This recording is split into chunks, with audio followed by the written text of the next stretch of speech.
तो दोस्तों भारत को आज एक बहुत बड़ा झटका लगा है और ये झटका और किसी ने नहीं बल्कि भारत को उसके दोस्त फ्रांस ने दिया है।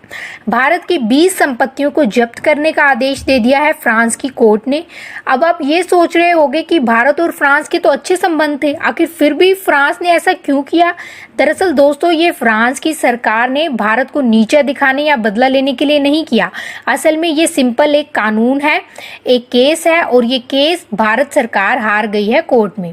और ये कोर्ट का ऑर्डर है कि फ्रांस में भारत सरकार ने जहां इन्वेस्टमेंट की है, चाहे वो रेस्टोरेंट है या कोई और, उसे जो है जब्त कर लिया जाएगा।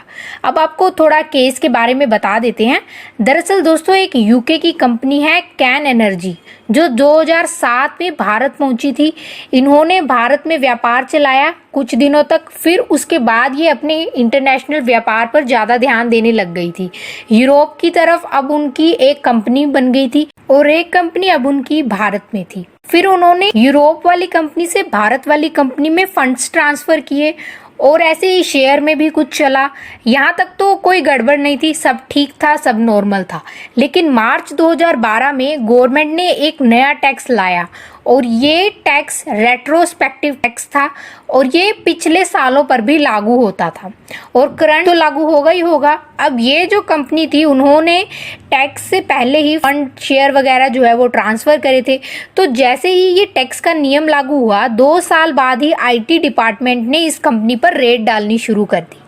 असल में दोस्तों गलती भारत सरकार की भी है, क्योंकि ऐसा कोई टैक्स क्यों लाना चाहिए जो पिछले सालों पर भी लागू हो। अब उन्हें क्या पता था कि ऐसे टैक्स आ जाएगा भारत में और उनको उसके ऊपर टैक्स भरना पड़ जाएगा पिछले पे, तो उन्हें पहले ही पता होता तो वो ऐसा ही ना करते।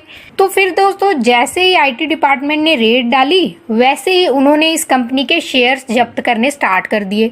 अब ये कंपनी ने कहा कि आप ऐसे हमारी कंपनी को जब्त नहीं कर सकते, तो गवर्नमेंट ने कहा कि चलो फिर एक काम करते हैं कि आप इंटरेस्ट मत देना, बस जो टैक्स का अमाउंट बनता है बस वो पे कर दो। तो कंपनी वालों ने कहा कि ऐसे कैसे पे कर दो, अब तुम देखना, तुम ही हमारे शेयर भी हमें दोगे और इस पे इंटरेस्ट भी हमारे को ही लौटाओगे, देख लेना। तो उस कंपनी ने ये केस को इंटरनेशनल कोर्ट में फाइल कर दिया। ये केस उस कंपनी ने जीत भी लिया। तब ये मामला बना कि भारत सरकार को 1.2 बिलियन डॉलर देने होंगे इस कंपनी को। तब भारत सरकार की तरफ से कुछ ढीलापन भी दिखाया गया और ये कहा गया कि हम बातचीत करते हैं। फिर कंपनी के सीईओ को भी बुलाया गया, बातचीत भी हुई। तब रिपोर्ट्स के अकॉर्डिंग ये था कि जल्द ही कोई समझौता भी हो जाएगा। पर अब उन्होंने फ्रांस की कोर्ट में भी ये केस फाइल कर दिया और यहाँ भी भारत सरकार हार ही गई। अब ये ऑर्डर आया है कि जितनी भी फ्रांस में भारत की इन्वेस्टमेंट है उनमें से 20 संपत्तियों को जब्त कर लेगी ये कंपनी। तो अभी भारत सरकार के पास कोई ऑफिशियल नोटिस नहीं आया है। उन्होंने कहा है कि जैसे ही हमें नोटिस मिलेगा तब हम इस पर एक्शन जरूर लेंगे।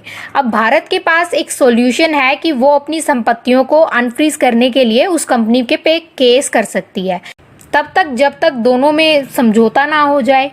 चलो अगर संपत्ति गई तो गई, लेकिन इससे भारत की बेइज्जती जो है वो बहुत ज्यादा हुई है, क्योंकि इसमें भारत सरकार की थोड़ी गलती भी है। लेकिन मोदी सरकार बहुत समझदार है, बहुत इंटेलिजेंट है, वो जरूर इसका कोई ना कोई सॉल्यूशन जरूर निकाल लेगी। तो दोस्तों आपको क्या लगता है भारत सरकार को आगे क्या एक्शन लेना चाहिए, कमेंट बॉक्स में जरूर बताइएगा।